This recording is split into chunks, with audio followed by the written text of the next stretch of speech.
Pourquoi les comptables ont peur de l'IA? Je me dis que c'est un débat qui est très intéressant parce qu'en réalité, je pense que les comptables ont réellement raison d'avoir peur de l'IA. Pourquoi? Parce que selon une étude faite sur Google, le métier de comptable disparaîtra carrément en 2042. On ne doit pas se poser, on ne doit pas se leurrer, c'est quand même une vérité, c'est quand même quelque chose de réel. Le métier de comptable est vraiment en train de disparaître et on se doit de s'y intéresser un peu. Pourquoi est-ce que les comptables ont peur de l'IA? C'est notre thématique d'aujourd'hui. Alors, si tu ne me connais pas, moi c'est William Tapoukam, un passionné des questions de management, mais aussi je suis en train de mettre sur pied une plateforme d'e-learning dont tu serais très certainement, ou vous serez très certainement au courant au moment opportun, qui va nous permettre tous ensemble de pouvoir monter en compétences dans les métiers de gestion, mais surtout en prenant en action ou alors en infiltrant à l'intérieur l'impact de l'intelligence artificielle dans ces métiers. Pour qu'on puisse en débattre pleinement, reste jusqu'à la fin de la vidéo.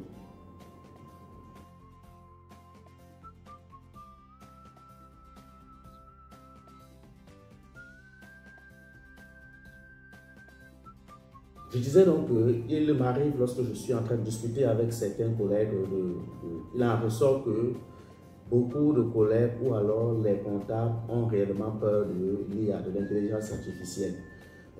Il est clair que l'impact de l'intelligence artificielle est perceptible aujourd'hui dans le métier, est déjà perceptible aujourd'hui dans les métiers de gestion et on ne peut pas s'y en passer, notamment le métier de comptable.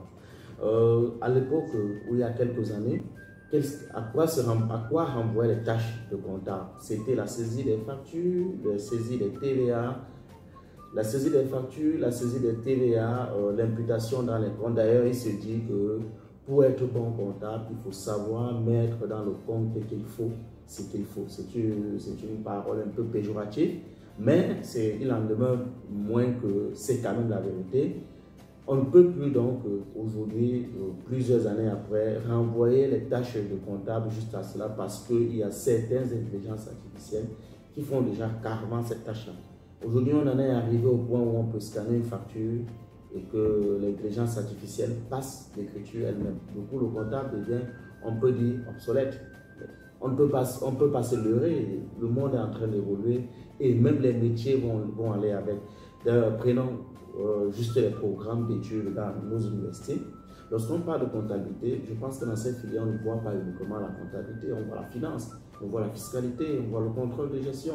Le comptable aujourd'hui doit utiliser aussi les atouts de ces métiers ou alors de ces filières qu'il a appris pour pouvoir s'imposer dans son métier. On ne peut plus aujourd'hui, 2024-2025, s'asseoir dans un bureau en matière de comptable et se cantonner à saisir les factures. C'est vraiment en train d'être obsolète parce que les logiciels le font soi-même. Mais on peut utiliser nos connaissances en matière de finance, en matière de fiscalité, en matière de contrôle de gestion pour pouvoir être un business partenaire auprès de notre employeur. On doit pouvoir dire exactement à l'employeur, en réalité, cet indicateur sur le plan financier voudrait dire que. Vous voyez un peu, en réalité, cet indicateur voudrait nous renseigner que. Cela renvoie probablement au fait que le comptable doit développer aussi ses capacités de contrôle. C'est vrai que l'intelligence artificielle a passé l'écriture, c'est vrai que l'intelligence artificielle fait au moins 60%, voire 70% du travail du comptable, mais le comptable, il se peut qu'on en a toujours besoin de l'apport humain, l'apport physique pour pouvoir contrôler ce qui a été passé dans les comptes et surtout pouvoir analyser et donner un sens à la valeur qui se trouve dans les livres comptables ou alors dans les états comptables. Donc je pense humblement que le comptable doit utiliser les différents atouts qu'il en a, notamment en matière, comme je disais tout à l'heure, de contrôle de gestion, en matière de finance, en matière de droit commercial même, parce que le droit commercial fait partie, le droit des sociétés, le droit commercial font partie des filières aussi que les comptables ont très souvent la chance de le faire dans leur cursus pour pouvoir se positionner comme un business partner auprès de leurs différents employeurs. Je prends aussi un exemple. L'avènement de l'intelligence artificielle dans le métier de comptable, pour moi, est une très bonne chose parce qu'il va forcément pousser les comptables au travail. Moi, dans mon environnement, notamment en Afrique subsaharienne, on a l'impression que les comptables sont trop renfermés sur eux et vraiment ont absorbé la logique de l'expertise qui voudrait qu'on reproduise le référentiel tel quel.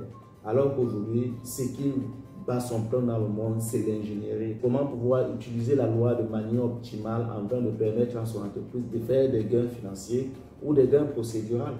Donc, le comptable se doit aussi aujourd'hui de regarder le côté de la data. Si vous avez des capacités en contrôle de gestion, vous pouvez regarder la data. Aucun patron aujourd'hui, je le dis en conséquence de cause, tu peux ne pas être d'accord, dis-le moi dans les commentaires. Aucun patron aujourd'hui ne va recruter un comptable juste pour la production comptable. C'est faux. Il faut ajouter à ça le paramétrage des logiciels, notamment la gamme Sage. Apprenez à paramétrer Sage et tout autre logiciel de gestion parce que dans notre environnement où 90% des entreprises sont des PME, on est encore en train de tourner autour de Sage. Apprenez la programmation sur Excel. Vous devez apprendre à paramétrer le logiciel de gestion que vous allez mettre à disposition des entreprises. Vous devez apprendre à donner à mettre en avant vos services de financiers, pouvoir analyser les chiffres qui sont de la comptabilité et prévenir le manager de ce qui va arriver par rapport à son entreprise. C'est des compétences que vous devez développer et même bien d'autres. Donc vous ne pouvez pas vous cantonner aujourd'hui à aller juste faire la production des chiffres. Beaucoup de logiciels le font et le feront déjà de plus en plus de manière locale. Moi, j'estime que les comptables sont de plus en plus faits pour ma part. Il y a la data. Nous pouvons apprendre la data analyse, recevoir la donnée, pouvoir la traiter et donner un sens à cette donnée-là. Nous pouvons apprendre devenir même data science. Pourquoi pas data engineering pour ceux qui ont beaucoup de capacités en statistiques, en mathématiques. Nous pouvons apprendre les comptables doivent pouvoir programmer. C'est nécessaire. Déjà dans certains programmes, ça se voit déjà dans le cursus des comptables, on y met un peu de programmation, on y met un peu d'automatisme parce qu'on sait que c'est l'avenir de demain. Nous devons rattraper le pas. Nous ne pouvons pas nous cantonner juste à la production des chiffres. Le temps est en train de passer, ça devient de plus en plus obsolète et on est contraint de pouvoir rattraper le pas. N'ayons pas peur, rattrapons juste le pas, mettons-nous, allons, formons-nous, il y a la data, approfondissons nos connaissances en finance, approfondissons nos connaissances en analyse pour pouvoir rapidement analyser les chiffres que nous avons, donner un certain penchant à l'entreprise. On ne peut pas aller en cabinet aujourd'hui et se contenter de passer les chiffres. D'ailleurs, moi à l'époque, je vais prendre une anecdote. Il y a 10 ans, quand je commençais en cabinet comptable, on avait l'habitude d'aller dans les centres d'impôts, faire la file pendant de longues heures pour pouvoir payer les impôts des entreprises clientes du cabinet. Aujourd'hui, ce n'est plus le cas. On le fait en ligne sur une machine au Cameroun, là, via le site de la Direction générale des impôts. On le fait en ligne. Ça veut dire qu'il y a eu évolution. Nous devons rattraper l'évolution. Pourquoi l'intelligence artificielle doit nous faire peur? Il y a un deuxième exemple. WhatsApp, par exemple. À l'époque, on allait à la poste, on déposait une lettre et quelques jours, la personne recevait sa lettre. Mais aujourd'hui, on a WhatsApp.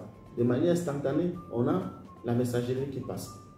WhatsApp, il a son mauvais côté. WhatsApp, il a son bon côté. L'intelligence artificielle a son mauvais côté. L'intelligence artificielle aussi a son bon côté en cela qu'il va pousser les gens à aller beaucoup plus loin dans le métier, voire redimensionner le métier afin d'atteindre son plein potentiel.